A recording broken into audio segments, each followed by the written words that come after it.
సమాధానం చెప్పండి అంటున్నారు. అని మాట్లాడుతూ ఉన్నారు. మా నాయకుడు కేసీఆర్ వారే వస్తారు, వారే పాలిస్తారు. చేసింది అప్పులు రాష్ట్రాన్ని సర్వనాశనం చేసింది కేసీఆర్.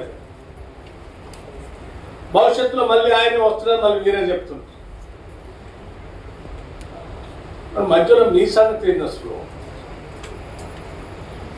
మీరేం మాట్లాడుతున్నారో మీకే తెలియదు.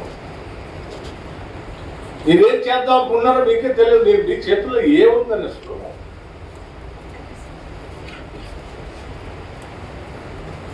అబద్ధాలు పోగేసుకొని ప్రచారం చేయటం తప్ప మీ చేతుల్లో ఏముంది? నేను చాలా స్పష్టంగా, నిజంగా మీకు ఏమాత్రం బాధ్యత ఉన్నా 10 సంవత్సరాలు ఈ రాష్ట్ర ముఖ్యమంత్రిగా పనిచేసిన కేసీఆర్ గారికి సవాల్ విసురుతున్నాను. స్పష్టంగా చెప్తాను. నేను అనేక అంశాలపైన మాట్లాడటానికి సిద్ధంగా ఉన్నాను. చేసిన అప్పులు వాస్తవం కాదా? ఈ రాష్ట్రాన్ని తాకట్టు పెట్టి ఈ రాష్ట్రం మీద భారం వేసిపోయింది వాస్తవం కాదా? నేను ఈరోజు ప్రత్యక్షంగా ఈ షీట్ ఎక్కడ పడితే అక్కడ రాష్ట్రం ఇన్ని అప్పులు చేయలేదు అని పదే హరీష్ రావు గారు ఎవరు చేశారు? 2014 నుంచి 2023 మీరే కదా. ఇవన్నీ తెచ్చింది మీరే కదా, మీ ముఖ్యమంత్రే కదా, ఆనాటి మీ ముఖ్యమంత్రి కదా. మీరు దాస్తే దాగే కాదు కదా, రికార్డ్స్ లో ఉండే కదా. అక్షరాల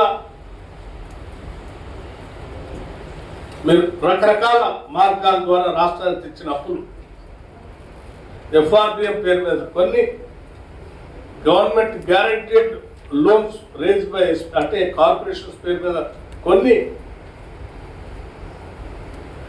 మీరు ఎంప్లాయీస్ పెండింగ్ పెట్టిపోయినటువంటి అప్పులు కొన్ని,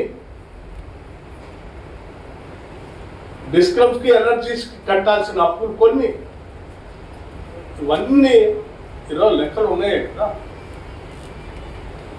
ఇవన్నీ కలిపి 8,21,651 కోట్లు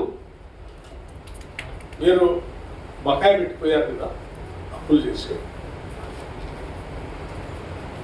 ఇది వాస్తవం కాదా? ఇవి చెప్పండి. మీరు ఈ బకాయిలు అన్ని ఇవాళ రాష్ట్రం చెల్లించాల్సిన అవసరం లేదు,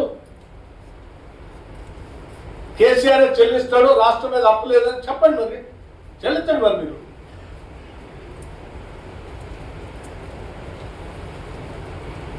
కేసీఆర్ చేసిన అప్పులే కదండి.